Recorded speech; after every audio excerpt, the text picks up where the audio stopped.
Ayan, good morning mga kabady, no? Ayan, pupunta ako ng ilog. At titignan ko yung face trap ko, yung panghuli ng tilapia. Kung may nakuha ba siya ngayon o ano. Para may pangulam. May nakukuha naman talaga ako doon, kaso paunti-unti lang. Pangawin natin sana marami tayong makuha ngayon. Kasi wala na naman akong ulam.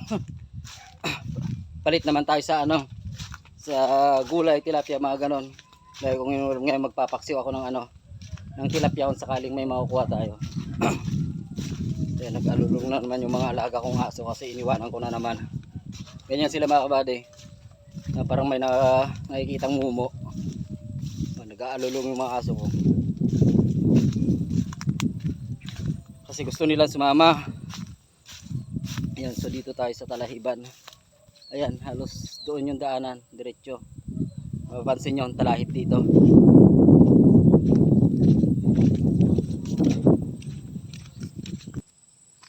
Ayan, ito yung daanan natin.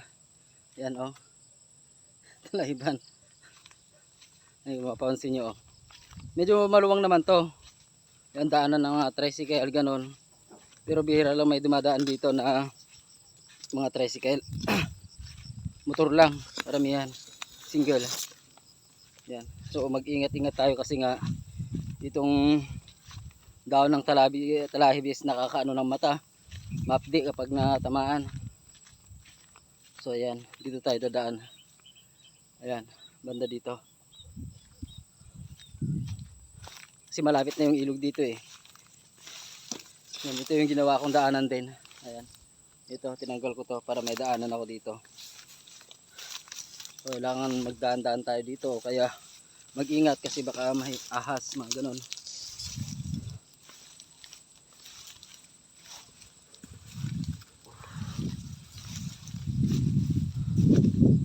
Ayan, so dito na tayo. Napapansin nyo, doon na yung ilog mga kabady. Ayan. Ayan na. Ayan.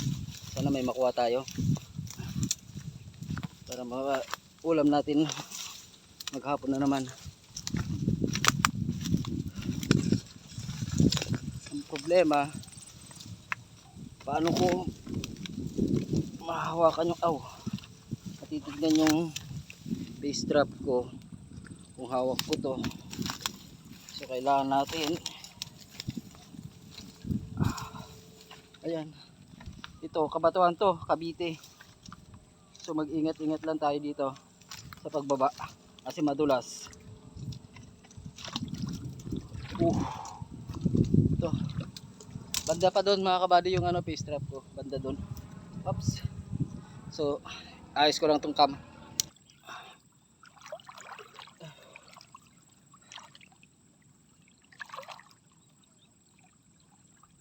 Titignan na natin yung face trap natin. Sana may makuha kahit na konti lang pang tawag dito, pang sahog-sahog lang sana, no.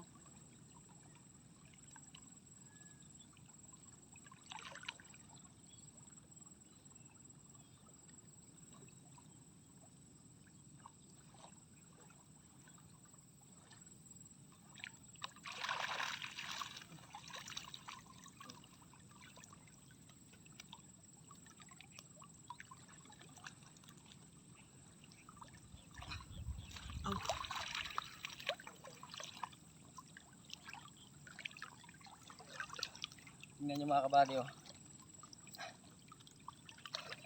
Medyo marami-rami rin to, oh.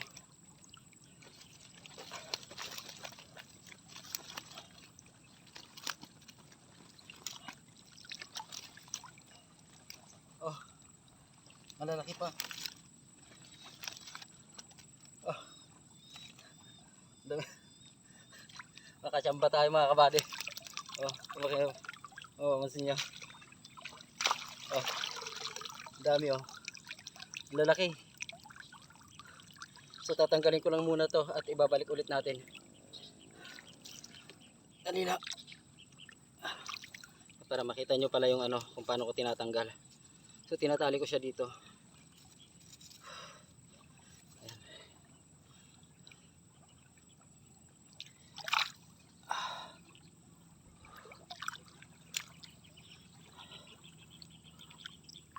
Ganyan yung lalaki mga kabady oh. Oh.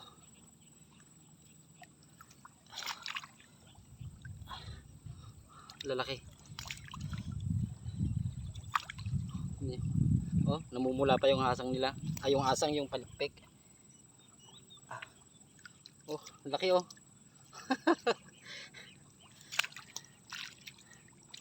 Oh, laki.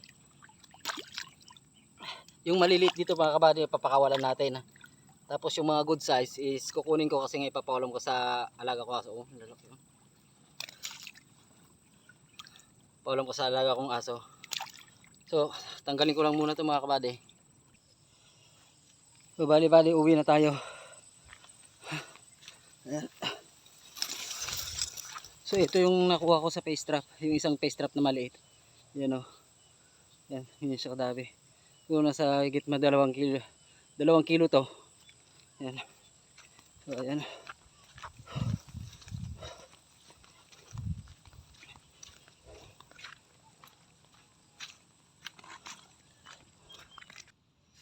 So, bali ito lahat yung nakuha natin mga kabady oh. Tingnan nyo. Ito.